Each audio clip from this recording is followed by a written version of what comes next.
Bonjour, nous sommes en direct, Eric Poyi de la radio Tongossa, nous sommes en direct au salon de la radio qui a ouvert ses portes au grand public depuis le 25 et qui se termine aujourd'hui même ce soir, le 27 janvier 2018. Et je suis en compagnie de Ibrahim qui va nous expliquer en détail ici dans ce salon de la radio, qui va nous expliquer en détail le fameux matériel, comment ça fonctionne, le métier de la radio. Il va nous expliquer tout ça en détail.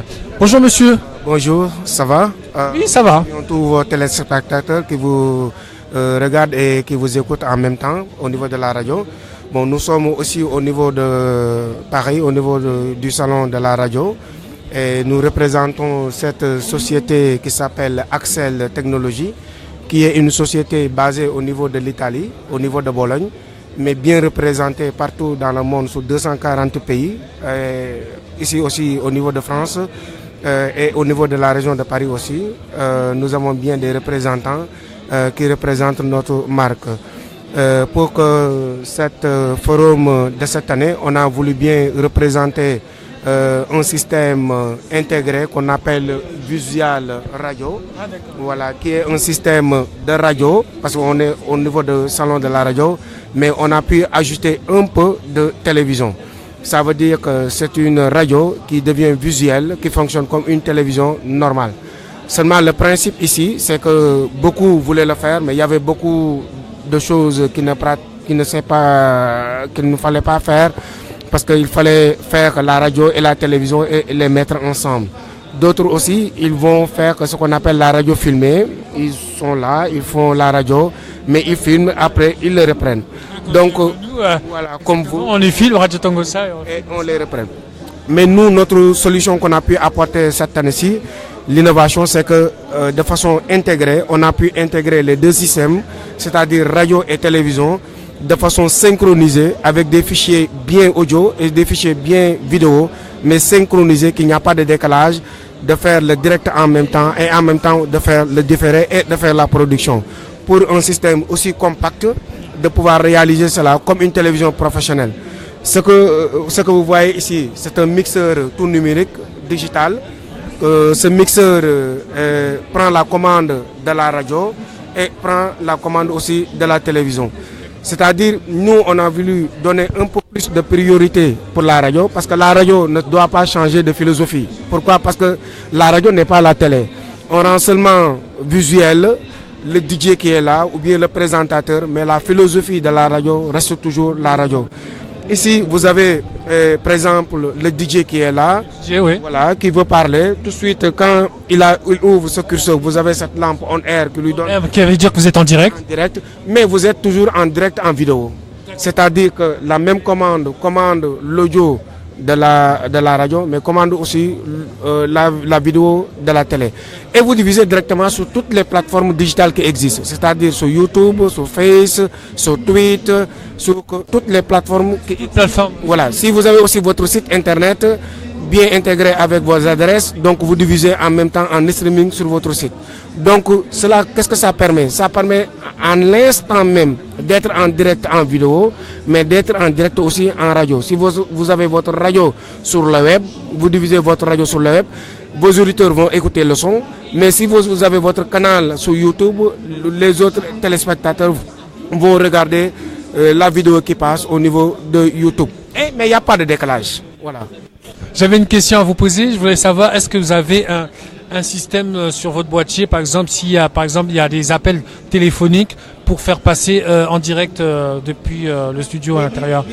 Mais l'idée, c'est ça. C'est-à-dire, quand on parle aujourd'hui, quand on parle de réseaux sociaux, quand on parle de numérique, c'est-à-dire l'interactivité qui existe entre les réseaux sociaux, c'est ça qu'on a pu intégrer. C'est ça qui est la nouveauté.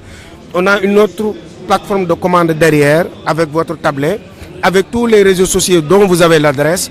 Vous pouvez faire des directs à l'extérieur avec votre lien Facebook, directement envoyé au niveau de votre plateforme de diffusion, et ça diffuse comme les télévisions traditionnelles.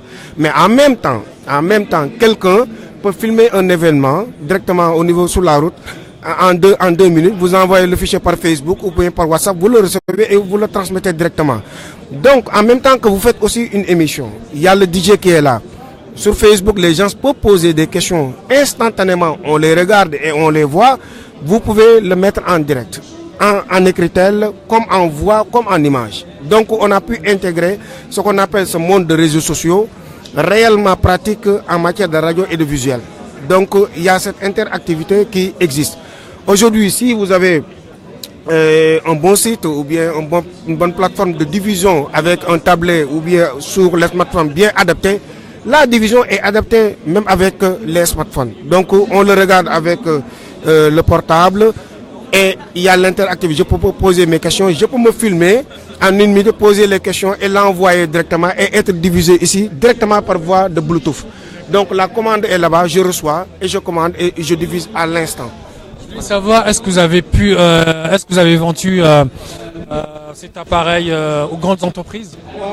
L'entreprise est italienne, mais comme on a des représentants, nous avons vendu aussi beaucoup de grandes structures qui sont là, qui sont des radios, mais à travers nos représentants qu'on va taire le nom, parce que maintenant c'est le business. Parce que le business, aujourd'hui, au niveau du salon, nous avons beaucoup de représentants qui sont là, mais nous, notre système, vraiment, c'est l'intégration complète de la télévision et de la radio. Donc, on a pu avoir un niveau un peu plus élevé que la radio, c'est-à-dire la télévision réellement, parce que nous faisons des systèmes d'intégration de haute facture. Donc, et venir l'intégrer maintenant pour donner une solution à la radio visuelle. Donc, aider aussi nos partenaires qui font la radio normalement de pouvoir avoir ces solutions. Est-ce qu'il y a un site internet pour vous retrouver si par exemple on est intéressé, par exemple d'autres personnes, les personnes professionnelles sont intéressées d'acheter votre matériel? Oui, notre site internet, si vous allez sur Google, vous tapez axeltechnologie.com, vous verrez tout ce qu'il y a. Et il y a une page Facebook qui est là-bas. Il y a aussi tous les événements parce que nous sommes présents sur tous les foires qui existent dans le monde. Donc parce que c'est une société internationale présente sur 240 pays.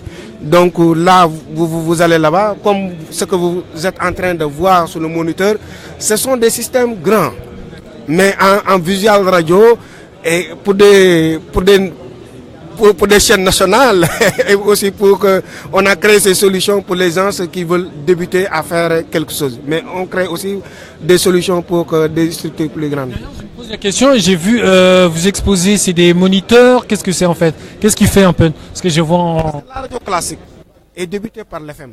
C'est ça qu'on appelle la radio classique. L'FM a besoin de ce qu'on appelle un émetteur, a besoin de diffuseurs, ce qu'on appelle des dipôles. Et nous, ce que vous voyez derrière, c'est ce qu'on appelle un émetteur. Dès que vous avez l'assignation de votre, comment on appelle, fréquence, avec la fréquence... On peut aller voir, nous expliquer en détail un peu comment ça fonctionne. Ici, vous avez ce qu'on appelle un émetteur. L'émetteur, quelqu'un qu'on a donné la fréquence classique pour une région ou bien pour la commune et autres. Il met ici la fréquence, mais avec des dipôles, il diffuse sur le territoire. Ce n'est pas digital. Parce que quand vous êtes digital, vous êtes partout dans le monde. Mais ici, vous êtes limité parce que maintenant, ce sont la réglementation de la loi parce que c'est hertzienne. On appelle ça une division hertzienne.